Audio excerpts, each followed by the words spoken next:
لو انت بتفكر تبدأ على اليوتيوب، في 3 حاجات لازم تبقى عامل حسابك عليهم وتكون عارفهم كويس قوي عشان تضمن لنفسك بداية قوية. والحاجات دي لو انت استهونت بيها صدقني هتلف تلف وهترجع تقول يا ريتني. ودي حاجات تضمن لك انك تكون شخص ناجح في الحياة عموما مش في اليوتيوب بس. فحضر مشروبك الحلو واسمع الكلمتين دول. اول حاجة لازم تبقى عامل حسابك انك هتعتزل العالم. مش بقول انك هتكون شخص انطوائي، لكن لازم يكون ليك مساحة شخصية للابداع. لازم تبعد عن المشتتات اليومية اللي موجودة في حياتنا كلنا. يعني لو فاكر ان انت عشان هتكون يوتيوبر هتمسك الموبايل وتدير اعمالك وانت قاعد وسط اهلك واصحابك، فانت غلطان. لو انت شخص متعود في اي وقت واحد صاحبك يرن عليك وتنزل تشرب معاه قهوه، فعاوزك بقى تنسى العشوائيه دي تماما. موبايلك اللي هو ممكن يكون راس مالك اصلا على اليوتيوب، في الوقت اللي انت شغال فيه المفروض تعمل وضع الطيران. ممنوع حد يتصل عليك، ممنوع انك ترد على رسائل حد، ممنوع انك تكون شغال واخوك يكون قاعد بيتفرج على التلفزيون جنبك. لازم في الوقت اللي انت هتبدا تشتغل فيه تقفل على نفسك، تصفي ذهنك تماما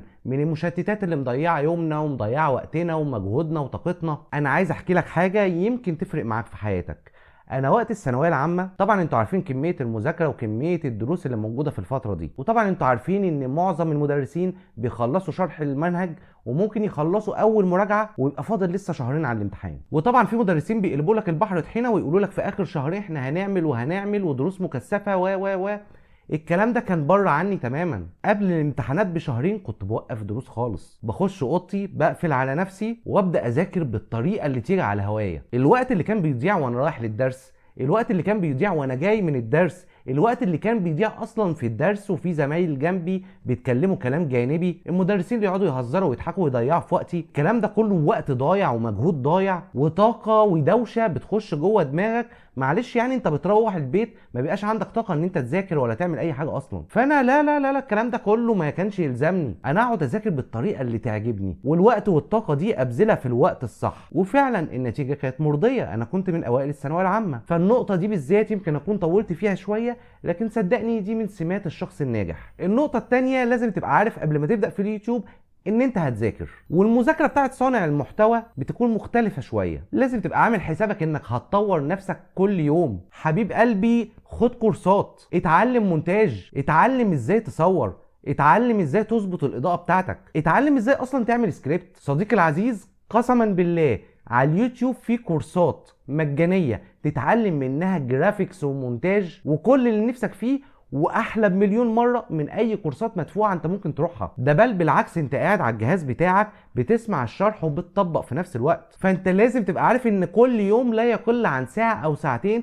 انت قاعد بتتعلم حاجه جديده وبتطور من نفسك. وحتى لو انت متخيل ان الحاجات دي مش مهمه قوي في المحتوى اللي انت بتعمله، فصدقني ان ممكن حاجه صغيره انت تكتسبها تثقل من مهاراتك وتطور من شغلك ومحتواك تماما. فبلاش تضيق من نظرتك في الموضوع ده بالذات، لانك حقيقي على اليوتيوب محتاج انك تكون شخص غير تقليدي. تالت نقطه، حدد هدفك بالظبط من اليوتيوب. لازم تعرف انت داخل اليوتيوب ليه اصلا. في ناس بتبقى داخله عشان الربح، وناس تانية داخلة عشان نفسها في الشهرة، وناس تالتة بتعمل فيديوهات عشان تحقق شغفها في حاجة معينة، وناس غيرهم بتبقى داخلة عشان تحقق او تبني براند تبني عليه شغلها في المستقبل. ايا كان الهدف بتاعك. وعلى فكرة مش هيفرق في استراتيجية شغلك على اليوتيوب تماما، لا خالص. انت طريقة شغلك هتبقى هي مش تفرق خالص، لكن اللي حقيقي هيفرق هو الدافع. تحديدك للهدف هيفرق معاك في الدافع والباور اللي هيزقك عشان تشتغل. وبجد هتصدق كلامي ده لما توصل لمرحله تفضل واقف فيها على 50 مشترك وال100 مشاهده اللي مش راضيين يزيدوا، ولحظات الاحباط اللي هتتملك منك في نص الطريق.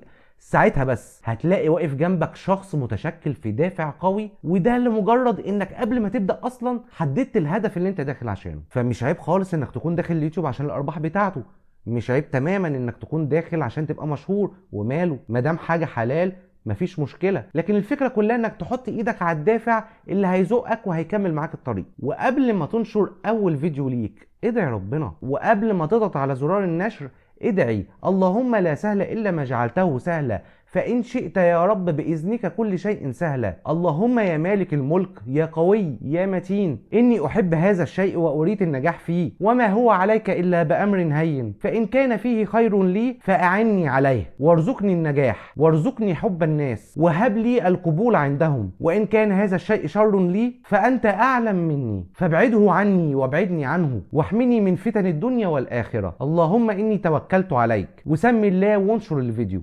وتعود قبل ما تنشر اي فيديو تقول الدعوة دي، لان كل شيء هو بايدين ربنا. وقسما بالله الحاجات دي وان كنت بتستهون بيها، رجائك في الله، اجتهادك، اصرارك، طموحك، دي الاسس اللي مفيش ولا خوارزميات ولا سياسات في اليوتيوب ممكن تقف قصادها. وعلى فكرة ده من الاخر. وبس كده، ما تنساش بقى اللايك والاشتراك وتدعمني بكومنت بسيط. ربنا يوفقكم جميعا. سلام.